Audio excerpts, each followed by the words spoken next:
Nah, jemaah. Yang pertama kalau bicara bagaimana menjadi orang yang penyabar. Ada dua, ilmu dan semangat nih. Yang pertama kita harus punya ilmunya. Kenapa kita harus bersabar? Kita dapat apa sih ketika bersabar? Salah satunya penghuni surga itu orang-orang yang penyabar. Yang kedua, kesabaran itu akan berbuah dengan keindahan. Yang ketiga, wasiat Nabi SAW ketika orang minta nasihat kepada Nabi SAW, Nabi mengatakan, la taghdab, jangan marah engkau. Walakal jannah. Engkau akan dapat surga. Subhanallah. Jadi sabar, nahan emosi ya. Dapat surga.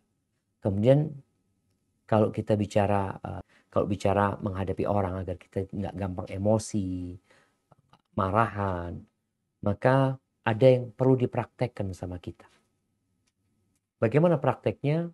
Kata Nabi SAW, idza ghadiba ahadukum falyaskut. Kalau marah, diam. Jadi ketika engkau mau melatih diri tadi untuk bersabar menahan emosi, ketika marah, diam.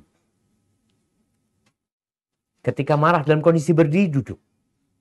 Karena kalau ngomong, biasanya ngomongnya orang kalau marah nih, yang dia omongkan itu menyakitkan hati.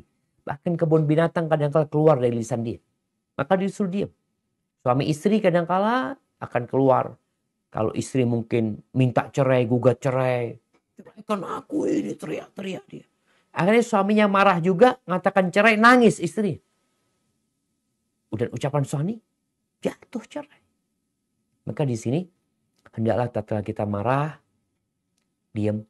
Kalau berdiri duduk, kalau duduk rebahan, kalau rebahan marah, ya ambil wudhu dan meninggalkan tempat konflik tersebut. Kemudian tadi melihat bagaimana pahala yang Allah berikan kepada orang-orang yang sabar. Kalau bicara tadi tentang menahan emosi ya. Adapun bersabar menghadapi musibah ini, ketahuilah bahwasanya bisa jadi yang kita suka itu buruk buat kita dan yang kita benci itu baik buat kita. Allah Maha tahu sedangkan kita nggak tahu.